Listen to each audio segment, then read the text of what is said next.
Welcome. Today we're going to be taking a look at Fireball Island. This is a 2 to 4 player area movement, press your luck, action and dexterity game where you take the role of a tourist visiting the island.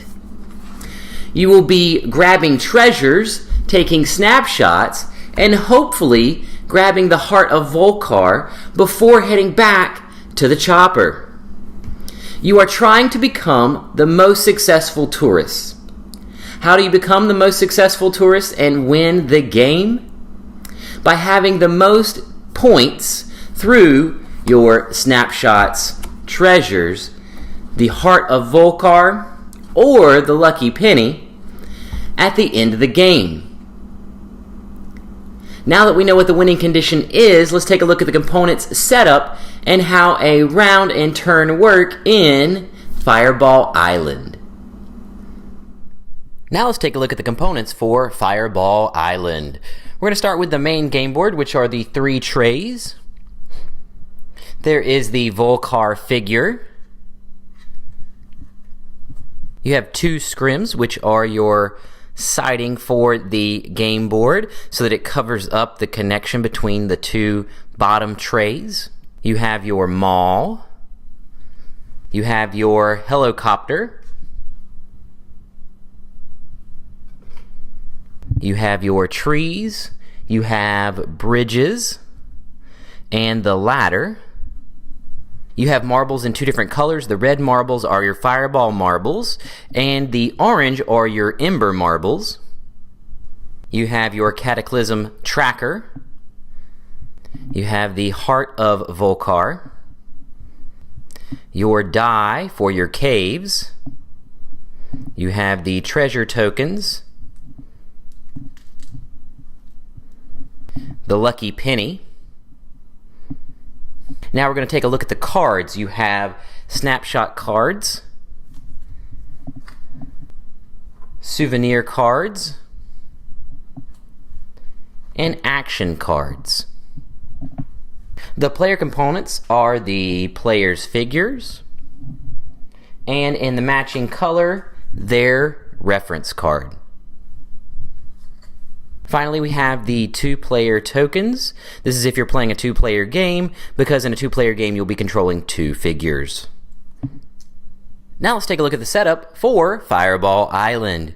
We're going to be setting this up for a 3-player game, which takes 11 steps. Step number 1 is to assemble the island, where you're going to be placing your trays, the Vul-Kar figure facing the helipad, your bridges and ladders, your trees pointing to Vul-Kar, and the scrims on the sides of the board.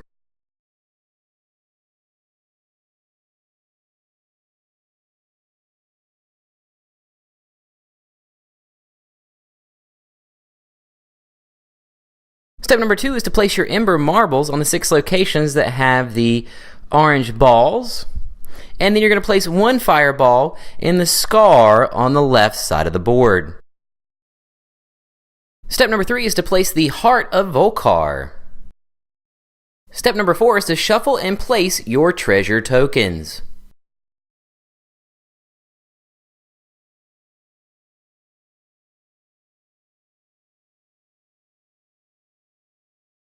Step number 5 is to place the mall next to the board with the lucky penny.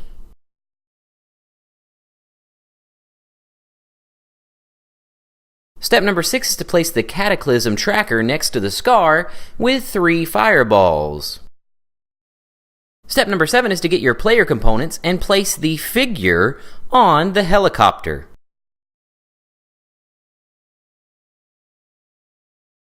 Step number 8 is to place your snapshot cards next to the board.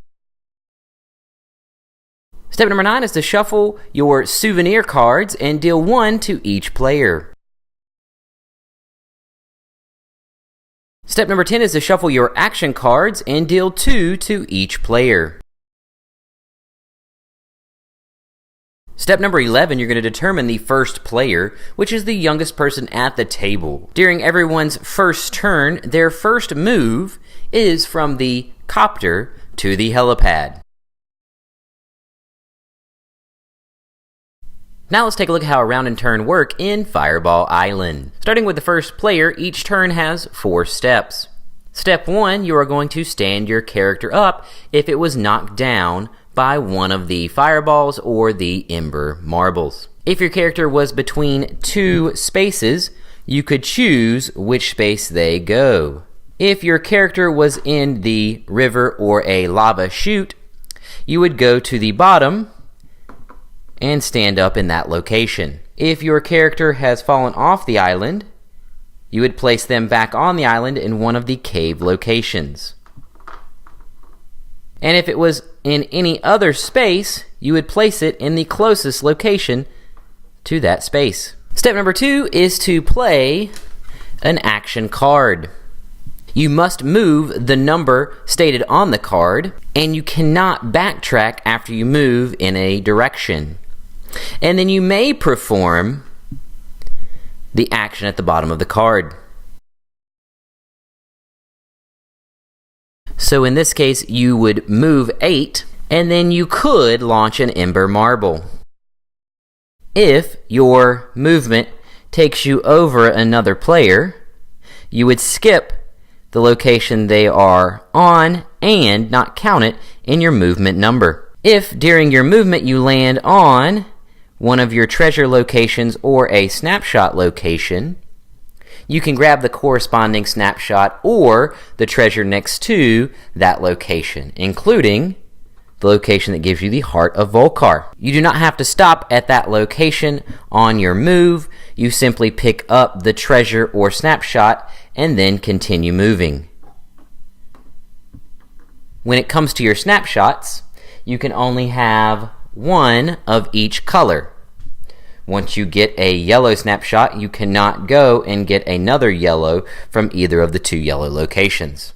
If you pick up the Heart of Vul-Kar, then you would immediately place a fireball in the scar on the left side of the board. If you pass over a player that has the Heart of Vul-Kar, you are allowed to steal it. If your character lands on either one of the bridges or the ladder, it has to stop immediately due to it being an unstable location. If your character lands on a location with a cave, you would take the die and roll the die, and whatever result, you would pick one of those exits that have that number for your character to come out. So in this case, he started on a 1 cave and he rolled a 1, so that means that he would come out at the other 1 cave. After you move, you may perform the action located at the bottom of the card, in this case launching an ember marble, which means that you would go to one of these orange marbles and push the marble off in any direction, but you cannot flick the marble. You have to push it with your finger. If there was a hand symbol at the bottom of the card, you can rotate Vul-Kar 1 to the right or 1 to the left, or you can maneuver a tree in any direction that you would like. If you play a Cataclysm card, you're going to place the card on the tracker, and then you will roll all of the fireballs that are located in the scar on the left side of the board. After 3 Cataclysm cards have been played, then you would add 1 more fireball marble to the scar. And then you will collect all 3 of the Cataclysm cards and shuffle them into the action card discard pile. If you knock someone down through an ember marble or one of the fireball marbles, then you will gain 1 of that particular player's treasure of their choice, and then they will gain a souvenir card. If you end up knocking yourself over, then you will get a souvenir card and lose one of your treasures of your choice to the mall. Step 3 is to draw a new action card from the action card deck. And then step 4 is to reset the island, which means to place all of the marbles back and place the bridges and ladders back in their locations. After you've reset the island, it is the next player's turn, and then turns and rounds will continue until a player either has 3 of the different colored snapshots, or the scar has 4 marbles in it at the end of a turn. As soon as one of those events takes place, the helicopter returns. Players are then allowed to go from the helipad to the helicopter, and when they do so, the first player to get on the helicopter gains the lucky penny. Each player after would gain any treasure tokens that were placed in the maw during the game. Once someone has entered the helicopter, they cannot leave the helicopter. The game ends when all of the players have entered the helicopter, or all players have had 2 turns after the helicopter has arrived. When that takes place, you will go into your final scoring. There are 4 steps to the final scoring. Step 1 of the final scoring is to score your treasures. There are 3 different types of treasures that you'll notice in the game, and you will score points based on the number of each type that you have. Step 2 of the final scoring is to score for the Heart of Vul-Kar. So whichever player has the Heart of Vul-Kar would gain 7 points. Step 3 of the final scoring is to score snapshots. You are going to score 5 points for each snapshot, but only if you are in the helicopter. And then finally, step number 4 is the lucky penny. You are going to score 6 points for whoever has the lucky penny. And then you will add up all of the points that each player has obtained through the game, and the one who has the most points is the most successful tourist and wins Fireball Island.